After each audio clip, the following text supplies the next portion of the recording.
Putin no usa celular, no usa internet, solo recibe información sobre la guerra de un puñado de personas de su círculo más íntimo. Y cuando su propio ministro de Defensa intenta advertirle que Ucrania está dominando los cielos con una generación de drones que Rusia no puede combatir, ¿sabes lo que él hace? Putin simplemente no escucha. ¿El resultado? Marzo de 2026 se convirtió en el mes más letal de toda la guerra. Para los soldados rusos y los propios propagandistas del Kremlin, las mismas personas que pasaron años glorificando la invasión, ahora están diciendo abiertamente que la ofensiva rusa ha llegado a un callejón sin salida. Algo muy grande cambió en esta guerra, y comienza con una tecnología que Rusia subestimó. Puede que pienses que este es otro video sobre drones y tecnología, pero cuando llegues al final vas a entender que lo que está pasando es mucho más grave de lo que parece.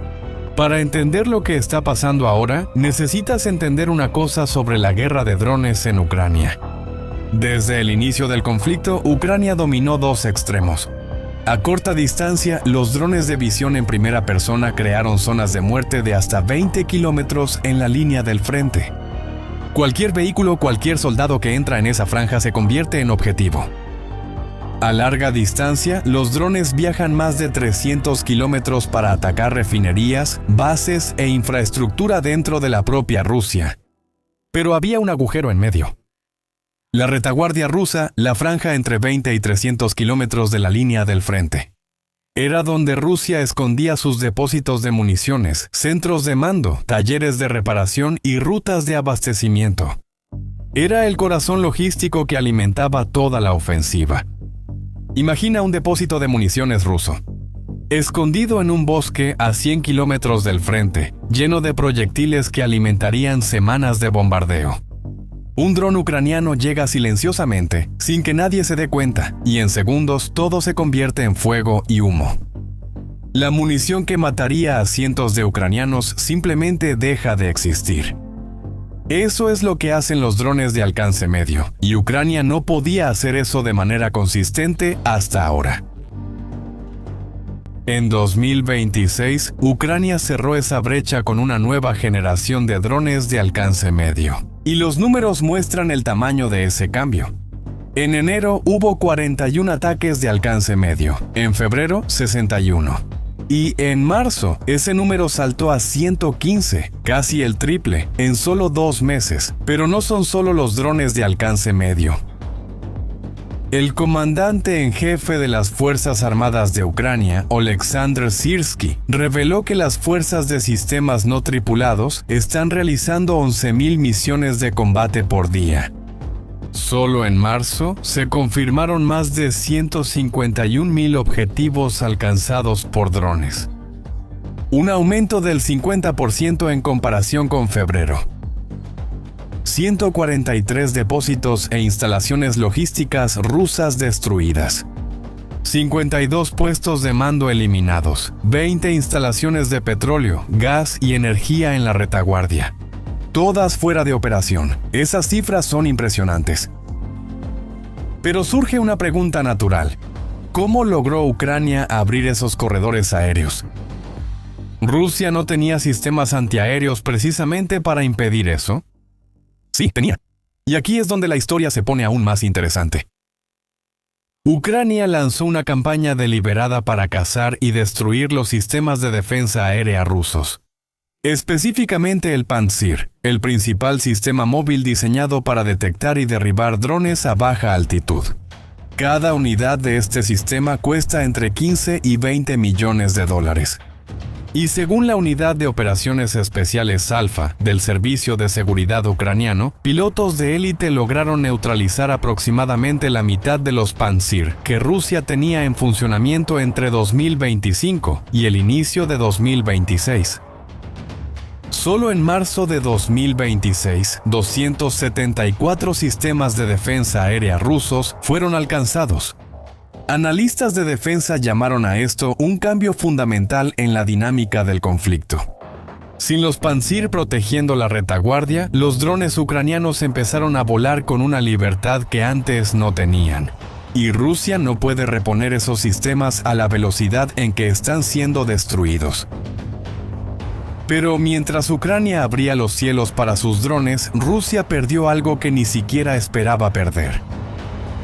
Desde finales de 2025, las fuerzas rusas venían usando ilegalmente terminales Starlink, el internet satelital de SpaceX, para comunicaciones y para controlar drones de largo alcance. Terminales de contrabando incluso se acoplaban directamente a drones de ataque, permitiendo que volaran cientos de kilómetros, esquivando los sistemas de bloqueo de señal ucranianos. En febrero de 2026, todo cambió. El ministro de Defensa ucraniano, Mikhailo Fedorov, negoció con SpaceX un sistema de verificación, básicamente una lista de terminales autorizados. Todos los terminales Starlink en territorio ucraniano que no estuvieran en esa lista fueron desactivados. Los terminales que se movían a más de 90 km por hora fueron bloqueados automáticamente, impidiendo su uso en drones. El efecto fue devastador. La unidad de élite rusa Rubicon, responsable de ataques profundos con drones asistidos por Starlink, dejó de publicar detalles de la ubicación de sus ataques. Una señal clara de que perdió capacidad. Soldados rusos informaron que se quedaron sin comunicación con el mando. Uno de los pioneros en el uso militar de drones en Ucrania dijo que los rusos quedaron como gatitos ciegos, sin saber lo que pasa a la izquierda o a la derecha, sin transmisión de datos en tiempo real. Y lo más grave, Rusia no tiene alternativa. Las estimaciones indican que tomará al menos 6 meses encontrar un sustituto viable. Y esa ventaja ucraniana no es solo ofensiva. En la defensa, los números son igualmente impresionantes. Ucrania interceptó casi 3.000 drones rusos en enero. En febrero, ese número subió a 3.600 y en marzo se disparó a más de 33.000 drones rusos de todo tipo destruidos. El doble que el mes anterior. La nueva generación de drones interceptores ucranianos, llamados Sting, está operando a distancias de hasta 500 kilómetros, derribando drones Shahed, los drones de ataque de fabricación iraní usados por Rusia, antes de que puedan causar cualquier daño. Los Shahed, que son el arma principal de ataque masivo de Rusia, están siendo neutralizados antes de causar cualquier daño. Rusia está intentando hacer en la retaguardia ucraniana lo que Ucrania está haciendo en la retaguardia rusa, pero no lo está logrando. Y ahora vamos a los números que Rusia ya no puede ocultar, por más que Putin lo intente. Marzo de 2026 fue el mes más letal de toda la guerra para los soldados rusos. Más de 35.000 bajas confirmadas en video, muertos y heridos graves. 96% causadas por drones. El 17 de marzo, Rusia batió el récord de bajas en un solo día, 1.710 soldados. Para ponerlo en perspectiva, eso es más gente de la que cabe en muchos estadios de fútbol pequeños en un solo día. Solo las fuerzas de sistemas no tripulados fueron responsables de 900 de esas muertes. El promedio diario superó las 1.140 bajas rusas por día en todo el frente. Pero el dato más alarmante para el Kremlin tal vez no sean las bajas en sí, sino la matemática detrás de ellas. Piensa conmigo, si Rusia está perdiendo más de 35.000 y logra reclutar entre 30 y 40.000 al mes, ¿qué significa eso a largo plazo? En el primer trimestre de 2026, Rusia reclutó cerca de 80.000 soldados. En el mismo periodo perdió más de 90.000. Por primera vez, desde el inicio de la invasión, Rusia está perdiendo más gente de la que puede reponer. El presidente finlandés Alexander Stubb resumió la situación. Por cada soldado ucraniano muerto, mueren 5 rusos. Y el costo territorial casi se ha triplicado. Más de 300 bajas por kilómetro cuadrado conquistado en 2026, casi el triple que el año anterior. Rusia está pagando cada vez más caro por cada vez menos territorio. Pero lo que te voy a contar ahora quizás sea el dato más sorprendente de todos. Porque los drones ucranianos no solo están atacando a los soldados, también están golpeando el bolsillo de Putin. A finales de marzo y principios de abril, Ucrania lanzó una serie de ataques contra los puertos de Ust-Luga y Primorsk, en el mar Báltico, a más de 1000 kilómetros del frente de batalla. Ust-Luga fue atacado al menos 5 veces en 10 días. Primorsk, que es uno de los mayores terminales de exportación de petróleo de Rusia, también tuvo sus operaciones suspendidas. Juntos, estos dos puertos mueven cerca de 2 millones de barriles de petróleo por día, aproximadamente el 40% de las exportaciones marítimas rusas. En la semana del 22 al 29 de marzo, las exportaciones totales de petróleo ruso cayeron un 43%. Solo 22 buques tanque fueron despachados, 15 menos de lo normal. ¿La pérdida estimada? $1.000 millones en ingresos petroleros perdidos en una sola semana. Eso en un momento en que los precios del petróleo estaban altos por la crisis en Irán. Rusia podría estar ganando como nunca antes. En vez de eso, está viendo cómo se queman sus tanques de almacenamiento. El exdirector de la Agencia Central de Inteligencia de Estados Unidos, el general David Petraeus, fue aún más lejos y predijo que Ucrania tendrá la industria de armas y tecnología militar más importante del mundo libre, con actualizaciones de software semanales y cambios de hardware cada pocas semanas. La velocidad de innovación ucraniana es algo que Rusia, con su estructura burocrática y resistencia al cambio, simplemente no puede igualar. Y es aquí donde volvemos al punto central de esta historia. Porque todo esto, los drones de alcance medio, la destrucción de los Pantsir, el bloqueo de Starlink, la interceptación masiva, el récord de bajas, los puertos en llamas, todo esto está generando un efecto que Rusia ya no puede contener internamente. Las voces que Putin no quiere escuchar están volviéndose cada vez más fuertes.